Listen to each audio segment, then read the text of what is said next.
Now let us discuss the representation of a three-phase system with the help of a space vector. So let's draw the D and Q axis. Those are shown over here. This is D axis and this one is the Q axis.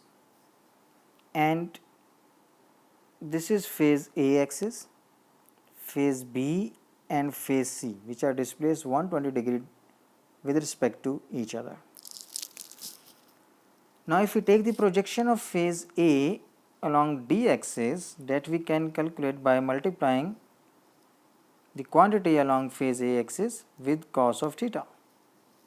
Then taking the D component of phase B, we will have to multiply quantity along B axis with cos of theta plus 2 pi by 3. And then to find out the projection of phase C along D axis, we will have to multiply quantity along Q axis with cos of theta plus 4 pi by 3.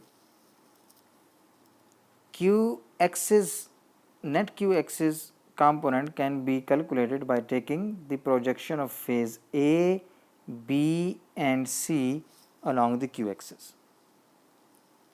Now these two equations can be written in the matrix form like this,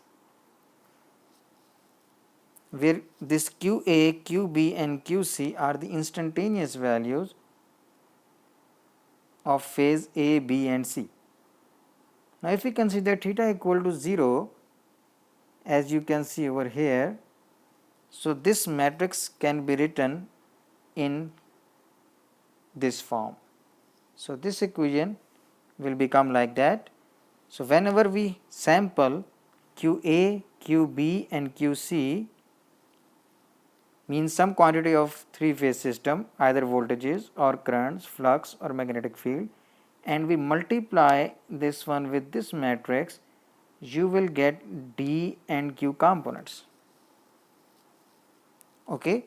So if I assume that QA is equal to, let's suppose, QM sine of omega t, QB is equal to QM sine of omega t minus 2 pi by 3, and QC is QM sine of omega t minus 4 pi by 3.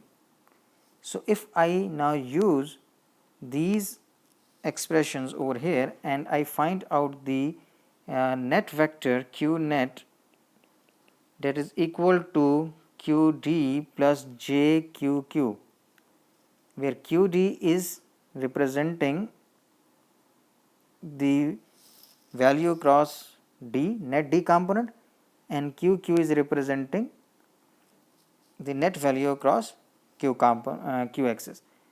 So the Q axis is perpendicular to the D axis. So this J is representing that displacement of 90 degree. So this can be written as, now QA, that is over here, will be multiplied with cos of theta plus j sin theta. So that is e raised power j theta. Then QB can be written as e raised power j theta plus 2 pi by 3 to get the component of QB along D and Q axis.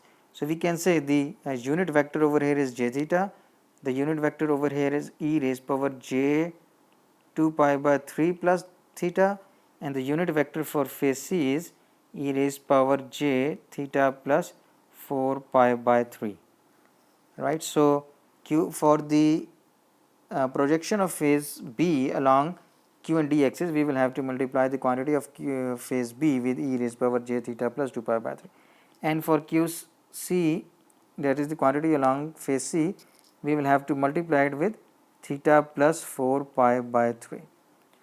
Now if I take e raised power j theta common from here, I can write it like that, QAT plus QBT into e raised power j 2 pi by 3, and then QC into e raised power j 4 pi by 3. So usually we represent it with a, so then this will be equal to a square. So e raised power j theta qa of t plus a into qbt plus a square into qct, where a and a square are the unit vectors. A is equal to e raised power j 2 pi by 3, right, and this is cos of 2 pi by 3 plus j sine 2 pi by 3. So we can write it minus 1 by 2 plus under root 3 by 2j. Similarly, if you evaluate a square, that is equal to e raised power j 4 pi by 3, that will be equal to minus 1 by 2 minus under root 3 by 2j. Okay. So if we consider theta equal to 0, so our q net, that will be equal to simply qa into t plus a into qbt plus a square into qct.